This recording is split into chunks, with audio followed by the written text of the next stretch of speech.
My name is Lieutenant Colonel Lee Roger Wolfgram, and I am a storyteller. Welcome to the bunker.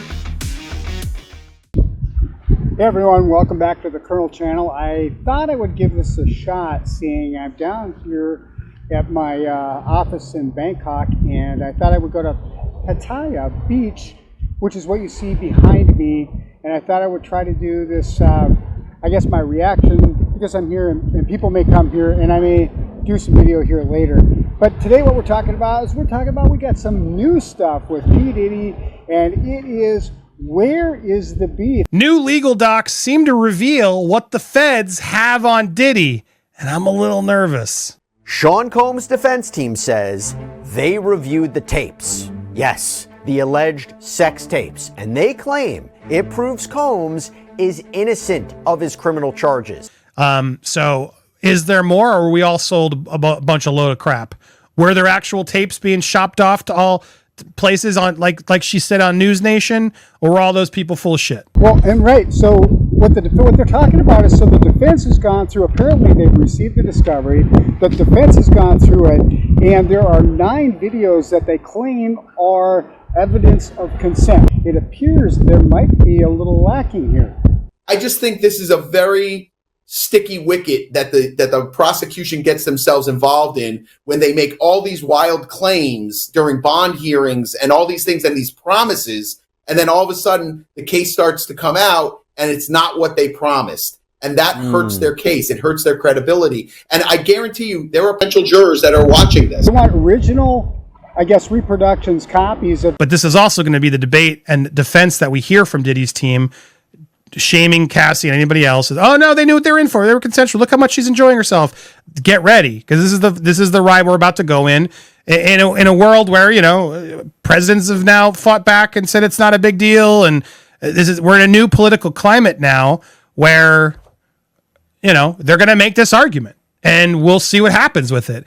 And is this all they have, or is there more, based on the schedules and based on the fact that they need to provide their evidence to Diddy? So Sean Combs' attorneys have filed it yesterday, we're talking about it today, where they are asking the court to order the government to electronically produce some very key evidence in this case. What? The videos of the freak-offs. You remember what these are? The prosecutors allege that Combs would intimidate, threaten, and lure women into extended sex acts with male sex workers using force, threats, or coercion. It seems like they're very anxious to get these to go through the metadata, and here's what it's going to show. It's going to show, I would imagine, if the defense is so excited about this, that there's no evidence of anything other than a normal couple recording their kink.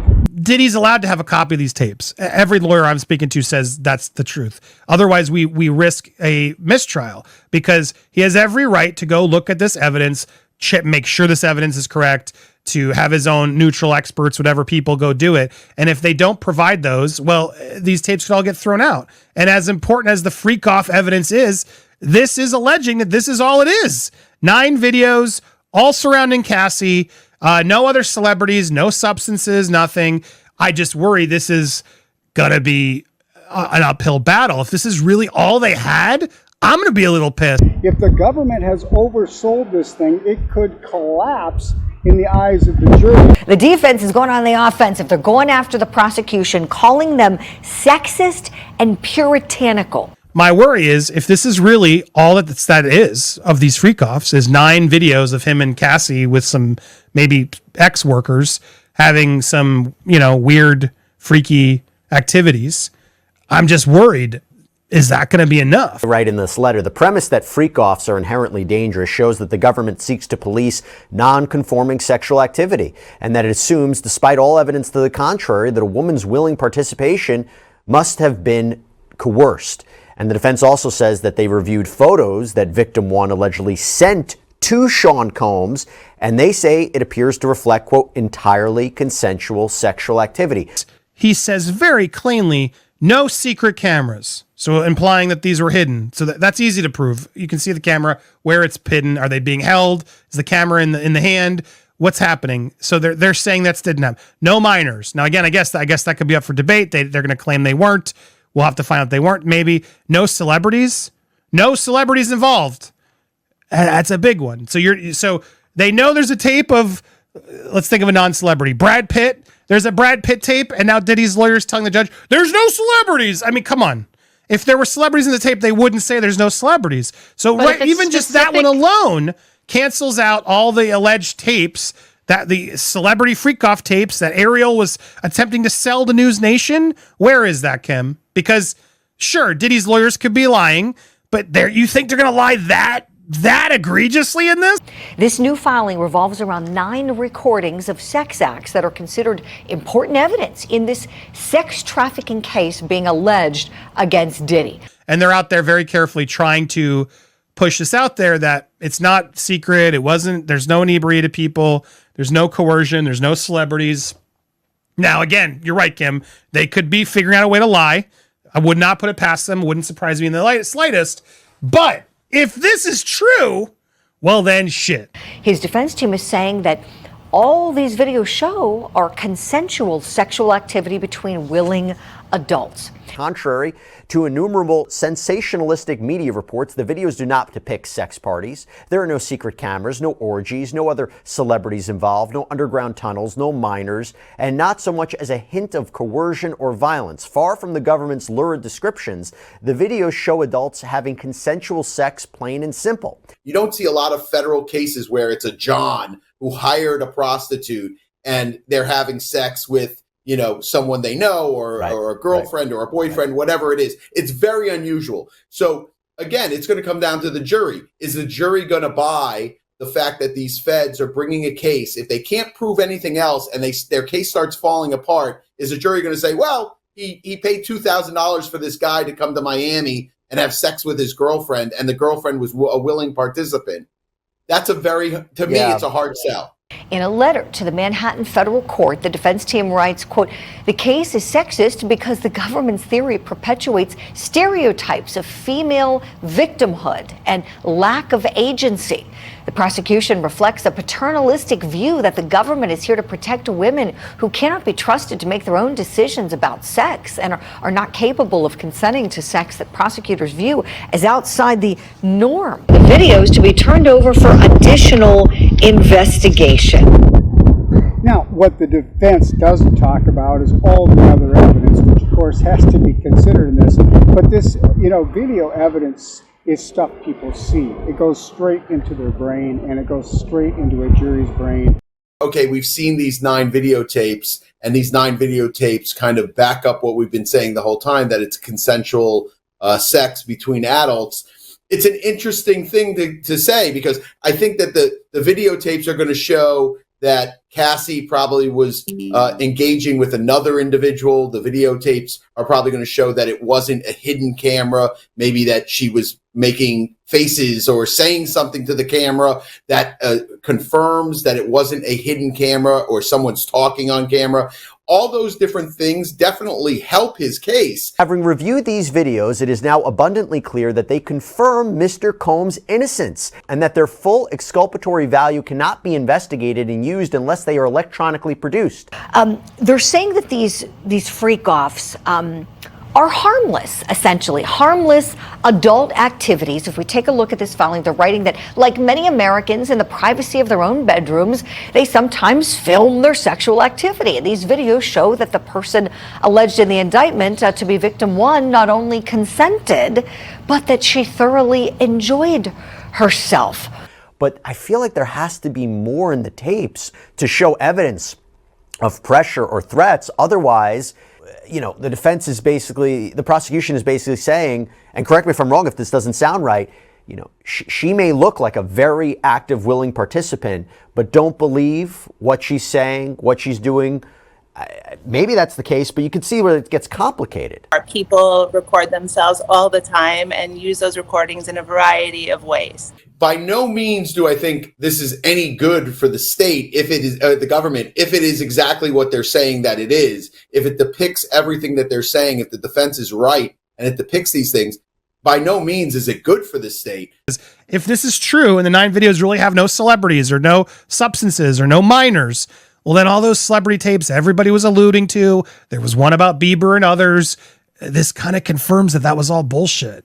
The 9 videos at issue are the so-called freak-off tapes with victim 1 that the government has repeatedly referenced, causing wild speculation in the media. Contrary to what the government has led this court and the public to believe, the so-called freak-offs were private sexual activity between fully consenting adults in a long-term relationship. When we think of these freak-offs, we're thinking of these wild parties, multiple people together, partner swapping, lots of baby oil, we know. How common might that be, these sex parties where multiple people engage? I don't have specific numbers on how common those activities are. I don't know that people who engage in them talk about them so freely. But I certainly in my practice have heard about all sorts of sex acts and group sex and sex clubs. And I think that does happen with wonderful community leaders, parents, professionals of all kinds. They describe victim 1 in these videos as, quote, happy, dominant, completely in control. They write there is no evidence of any violence, coercion, threats, or manipulation whatsoever. There is no evidence that anyone is incapacitated or under the influence of drugs or excessive alcohol consumption. There is certainly no evidence of sex trafficking. Knew what she was doing. She was in this relationship. She was getting record deals. She knew what she was up to. She's doing interviews and loving her hairstyles and everything in this relationship. How can she be a victim in this? That's going to be the argument. Now, Sean Diddy Combs also going to have to face him dragging her back to the room, sort of proving, well, did she have a choice in doing all this? Were you threatening her career and her life? That's what this is going to ultimately come down to. And so here's the thing. So the defense is going to get these videos and they're going to say, believe your eyes, not what all these other witnesses. So if the video evidence is weak, the prosecution is going to have to tell the rest of the story with witnesses, and again, that video evidence, if people are really looking for that video evidence, it's going to be hard to get an entire jury when you've oversold this thing so much evidence and then it turns out to just be a bunch of people talking. And I'm sure all of those witnesses, with a guy who's a billionaire, they could probably find some motive in there for a lot of them to discredit those witnesses, and he's got the resources to go after their backgrounds, which would show probably what they want to do. So the government might have some secret weapons here, because remember we talked about they're going to be offering immunity to anybody that's going to help them with this testimony. Bingo, Dr. Laurel. The consent and the ability to make such a decision and willfully consent. The fact of the matter is that the big discussion here is whether or not it was consensual or not. And I'm sure they have sex workers that were like, listen, to me, it didn't look like she was under the influence. It looked like it was consensual. I have no idea. I can guarantee you they have witnesses that have said that. Now, do they have witnesses on the other side that say, oh, she might have taken drugs before, or he was bossy, or he made her do this or made her do that? Sure, I'm sure they have witnesses that say that too. So, whenever a defense puts forth something and says it's corroborated by the evidence, obviously they're not going to say what also hurts them. At bottom, this case is about whether victim 1 was or was not a willing participant in her private sex life with Mr. Combs. The videos confirm that she plainly was. Okay, so here's what they're going to say. They're going to say the drug use, he drugged her, that removed consent, the previous violence that and they've got the video of that, so they're going to use that to say, well, look, after you've been beaten like that, do you really think that you can consent or not consent? That's going to be the point. Not be surprised if this letter is very cherry picked to look a certain way. What do you think, Agent Coffin-Deffer, when you hear that the defense team is essentially saying, oh, prosecution, you're just kind of being prudish here and criticizing the freak-offs? Well, it's interesting, Julie, because they seem to have cherry-picked out 9 particular tapes. What about all the rest of the tapes? What about the dozens of witnesses? What about the other individuals involved in this? What about the drugs that were allegedly used in these freak-offs as tools to undermine their ability to consent? What about all these witnesses that are going to come forward and say, listen, I didn't consent? What about the video we have of him physically hurting individuals. We've seen one of those videos, right? So when you add up the totality of the evidence, I don't think it's going to match with these 9 tapes, maybe 9 specific situations where there was some consent. The government is going to attempt to overwhelm the jury with all of these witnesses talking about how there couldn't be consent, despite what you see on the video. Diddy's lawyers have also misinformed us and lied about notes and everything else along the way. So we don't know. The government has to decide how they're going to use that. My guess is they're going to use it to show that there were sex workers, that these sex workers were paid. I would imagine that they have the sex workers that are in the video to come in and describe what was going on or what happened before they went on tape, whether or not they had drugs or alcohol or anything else, whether or not Cassie had drugs or alcohol, whether or not there was a discussion between Sean Combs and Cassie before the tape started. So Right. I think that the tape is going to be one portion of it, but the testimony of either the sex workers that were in the video and or Cassie is going to kind of tie it together. I also think it's silly to think that this case, when it comes to Cassie in particular, victim 1, is specifically